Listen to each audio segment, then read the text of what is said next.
ओम शांति। 7 मई की बाबा की मुरली।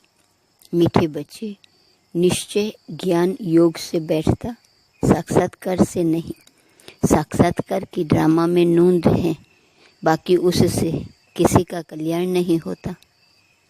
प्रश्न, बाप कौन सी ताकत नहीं दिखाते, लेकिन बाप के पास जादूगरी अवश्य है। उत्तर, मनुष्य समझते हैं भगवान तो ताकतमंद है, वह मरे हुए को भी जिंदा कर सकते हैं, परंतु बाबा कहते यह ताकत मैं नहीं दिखाता। बाकी कोई नवधा भक्ति करते हैं तो उन्हें साक्षात्कार करा देता हूँ। यह भी ड्रामा में नूंद है। साक्षात्कार कराने की जादूगरी बाप के पास है, इसलिए कई बच्चों को घर बैठे भी ब्रह्मा व श्री कृष्ण का साक्षात्कार हो जाता है। गीत कौन आया मेरे मन के द्वारे। ओम शांति। यह बच्चों के अनुभव का गीत है। सत्संग तो बहुत है, खास भारत में तो ढेर सत्संग है, अनेक मतांतर है। वास्तव में वह कोई सत्संग नहीं, सत्संग एक होता है। बाकी तुम वहाँ किसी विद्वान आचार्य पंडित का मुंह देखेंगे, बुद्धि उस तरफ जाएंगी। यहाँ फिर अनोखी बात है, यह सत्संग एक ही बार इस संगम युग पर होता है। यह तो बिल्कुल नई बात है। उस बेहद के बाप का शरीर तो कोई है नहीं। कहते हैं मैं तुम्हारा निराकार शिव बाबा हूँ। तुम और सत्संगों में जाते हो तो शरीरों को ही देखते हो। शास्त्र याद कर फिर सुनाते हैं। अनेक प्रकार के शास्त्र हैं, वह तो तुम जन्म जन्मांतर सुनते आए हो। अब है नई बात, बुद्धि से आत्मा जानती है। बाप कहते हैं, हे मेरे सिकी लदे बच्चे, हे मेरे सालिग्रामों, तुम बच्चे जानते हो 5000 वर्ष पहले इस शरीर द्वारा बाबा ने पढ़ाया था। तुम्हारी बुद्धि एकदम दूर चली जाती है तो बाबा आया है। बाबा अक्सर कितना मीठा है, वह है मात पिता। कोई भी सुनेंगे तो कहेंगे पता नहीं इन्हों के मात पिता कौन है। बरोबर वह साक्षात्कार कराते हैं तो उसमें भी वह मूंझते हैं। कभी ब्रह्मा को कभी कृष्ण को देख लेते हैं तो विचार करते रहते कि ये क्या है। ब्रह्मा का भी बहुतों को घर बैठे साक्षात्कार होता है। अब ब्रह्मा की तो कभी कोई पूजा करते नहीं है, श्री कृष्ण आदि की तो करते हैं। ब्रह्मा को तो कोई जानते भी नहीं होंगे। प्रजापिता ब्रह्मा तो अब आया है, यह है प्रजापिता। बाप बैठ समझाते हैं कि सारी दुनिया पतित है, तो जरूर यह भी बहुत जन्मों के अंत में पतित ठहरे, कोई भी पावन नहीं है। इसलिए कुंभ के मेले पर, हरिद्वार, गंगा सागर के मेले पर जाते हैं। समझते हैं स्नान करने से पावन बन जाएंगे, लेकिन यह नदियाँ कोई पतित पावनी थोड़ी हो सकती। नदियाँ तो निकलती हैं सागर से। वास्तव में तुम हो ज्ञान गंगाएं, महत्व तुम्हारा है। तुम ज्ञान गंगाएं जहाँ तहाँ निकलती हो। वो लोग फिर दिखलाते हैं तीर मारा और गंगा निकली। तीर मारने की तो बात नहीं, ये ज्ञान गंगाएं देश देशांतर जाती हैं। शिव बाबा कहते हैं, मैं ड्रामा के बंधन में बंधा हुआ हूँ। सभी का पार्ट निश्चित किया हुआ है, मेरा भी पार्ट निश्चित है। कोई समझते भगवान तो बहुत ताकतमंद हैं, मरे हुए को भी जिंदा कर सकते हैं। यह सभी गपोड़े हैं। मैं आता हूँ पढ़ाने के लिए, बाकी ताकत क्या दिखाएंगे। साक्षात्कार की भी जादूगरी है। नवधा भक्ति करते हैं तो मैं साक्षात्कार कराता हूँ। जैसे काली का रूप दिखलाते हैं, उन पर फिर तेल चढ़ाते हैं। अब ऐसी काली तो है नहीं, परंतु काली की नवधा भक्ति बहुत करते हैं। वास्तव में काली तो जगत अम्बा है, काली का ऐसा रूप तो नहीं, परंतु नवधा भक्ति करने से बाबा भावना का भाड़ा दे देते हैं। काम चित्ता पर बैठने से काले बने, अब ज्ञान चित्ता पर बैठ गोरे बनते हैं। जो काली अब जगत अम्बा बनी है, वह साक्षात्कार कैसे कराएंगी। वह तो अभी बहुत जन्मों के अंत के भी अंत वाले जन्म में है। देवताएं तो अभी है नहीं, तो वह क्या साक्षात्कार कराएंगे। बाप समझाते हैं, यह साक्षात्कार की चाबी मेरे हाथ में है। अल्पकाल के लिए भावना पूरी करने के लिए साक्षात्कार करा देता हूँ, परंतु वह कोई मेरे से नहीं मिलते। मिसाल एक काली का देते हैं। इस रीति बहुत है, हनुमान, गणेश आदि।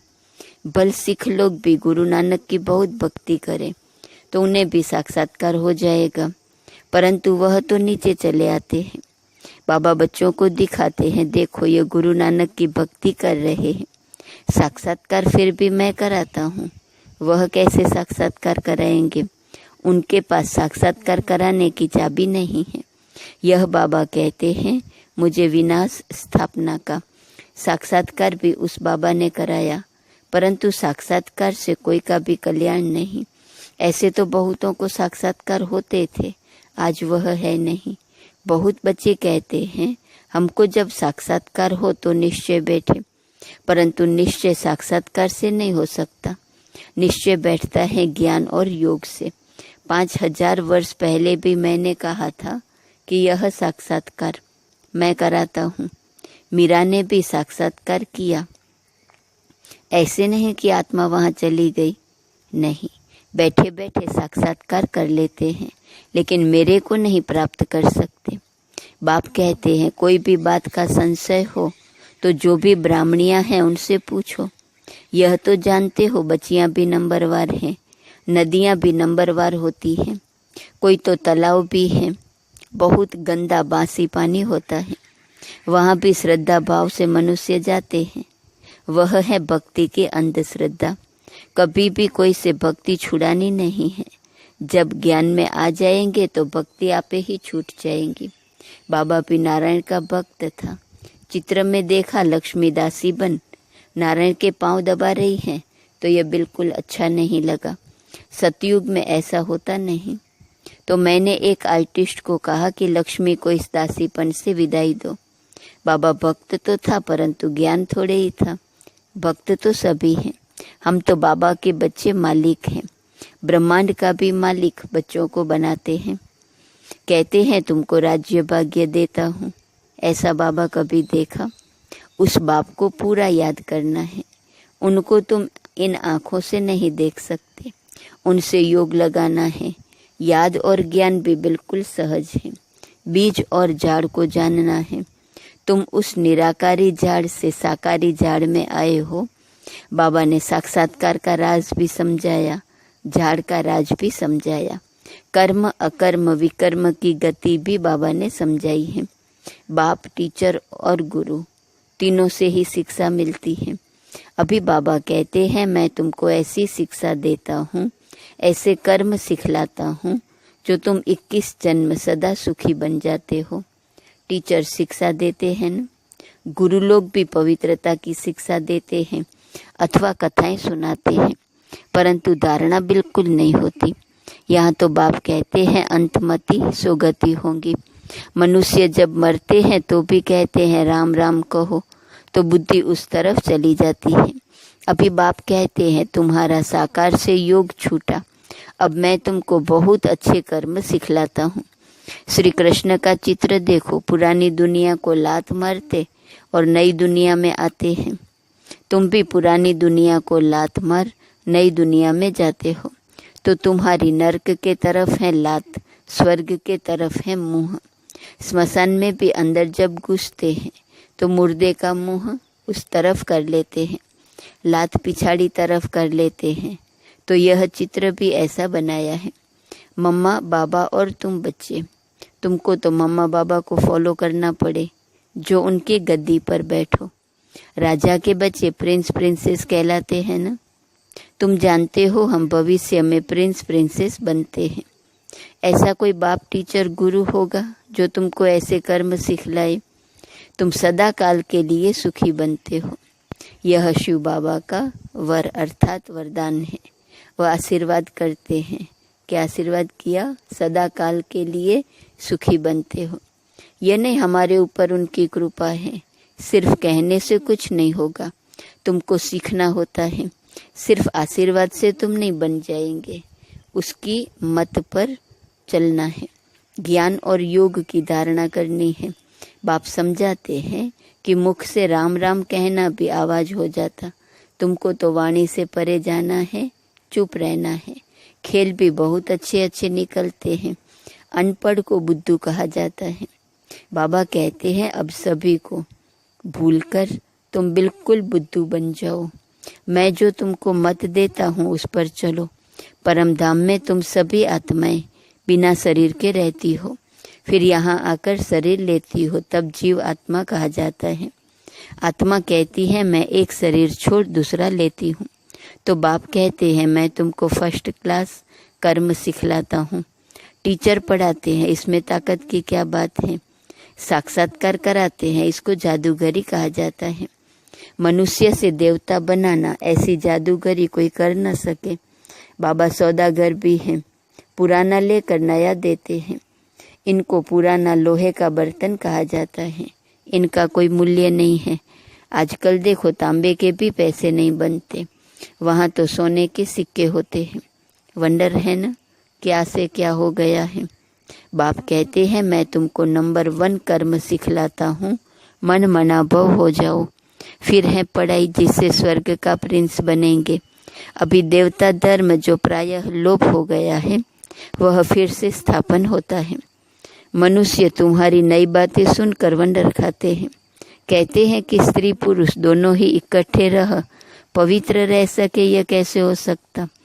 बाबा तो कहते भल इकट्ठे रहो, नहीं तो मालूम कैसे पड़े। बीच में ज्ञान तलवार रखनी है, इतनी बहादुरी दिखानी है। परीक्षा होती है तो मनुष्य इन बातों में वंडर खाते हैं, क्योंकि शास्त्रों में तो ऐसी बातें है नहीं। यहाँ तो प्रैक्टिकल में मेहनत करनी पड़ती है। गंधर्वी विवाह की बात यहाँ की है।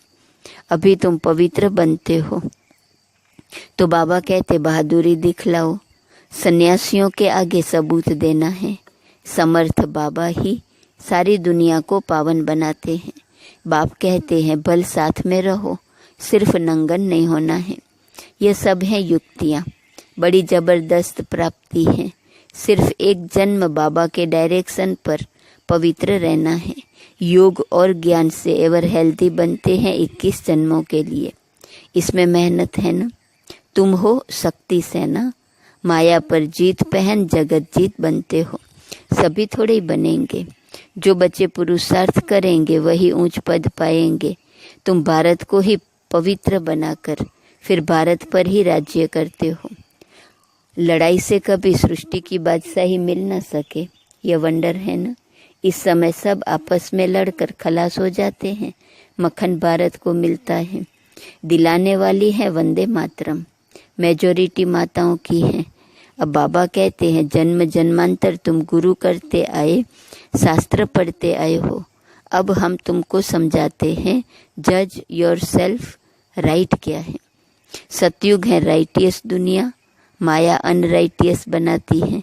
अब भारतवासी इरिलीजियस बन पड़े हैं, रिलीजियन नहीं, इसलिए माइट नहीं रही है। इरिलीजियस, अनराइटियस, अनलॉफुल, इंसॉल्वेंट बन पड़े हैं। बेहद का बाप है, इसलिए बेहद की बातें समझाते हैं। कहते हैं कि फिर तुमको रिलीजियस मोस्ट पावरफुल बनाता हूँ, स्वर्ग बनाता हूँ तो पावरफुल का काम है, परंतु है गुप्त। इनकॉग्निटो वॉरियर्स हैं। बाप का बच्चों पर बहुत प्यार होता है, मत देते हैं। बाप की मत, टीचर की मत, गुरु की मत, सोनार की मत, धोबी की मत, इसमें सभी मतें आ जाती हैं। अच्छा, मीठे मीठे सिकिलते बच्चों प्रति माता पिता बाप दादा का याद प्यार और गुड मॉर्निंग। रूहानी बाप की रूहानी बच्चों को नमस्ते, रूहानी बच्चों की रूहानी बाप को नमस्ते नमस्ते नमस्ते। धारणा के लिए मुख्य सार, पहली पॉइंट, इस एक अंतिम जन्म में बाप के डायरेक्शन पर चल, घर गृहस्थ में रहते पवित्र रहना है, इसमें बहादुरी दिखानी है। दूसरी पॉइंट, श्रीमत पर सदा श्रेष्ठ कर्म करने हैं, वाणी से परे जाना है। जो कुछ पढ़ा व सुना है उसे भूल बाप को याद करना है। वरदान, परिस्थितियों को गुड लक समझ अपने निश्चय के फाउंडेशन को मजबूत बनाने वाले अचल अडोल भव। कोई भी परिस्थिति आए तो आप हाई जंप दे दो, क्योंकि परिस्थिति आना भी गुड लक है। यह निश्चय के फाउंडेशन को मजबूत करने का साधन है। आप जब एक बारी अंगद के समान मजबूत हो जाएंगे तो यह पेपर भी नमस्कार करेंगे। पहले विकराल रूप में आएंगे और फिर दासी बन जाएंगे। चैलेंज करो, हम महावीर हैं। जैसे पानी के ऊपर लकीर ठहर नहीं सकती, ऐसे मुझ मास्टर सागर के ऊपर कोई परिस्थिति वार कर नहीं सकती। स्वस्थिति में रहने से अचल अडोल बन जाएंगे। स्लोगन: पुराने वर्ष को विदाई देने के साथ साथ कड़ुएपन को भी विदाई दे दो। आज का स्वमन: मैं सदा बाप के साथ कंबाइंड रूप में हूँ। अव्यक्त इशारे की पॉइंट 7 मई। यदि वरदाता और वरदानी दोनों का संबंध समीप और स्नेह के आधार से निरंतर हो और सदा कंबाइंड रूप में रहो तो पवित्रता की छत्र छाया स्वतः रहेंगी। जहाँ सर्वशक्तिवान बाप हैं वहाँ अपवित्रता स्वप्न में भी नहीं आ सकती है। जब अकेले होते हो तो पवित्रता का सुहाग चला जाता है। ओम शांति।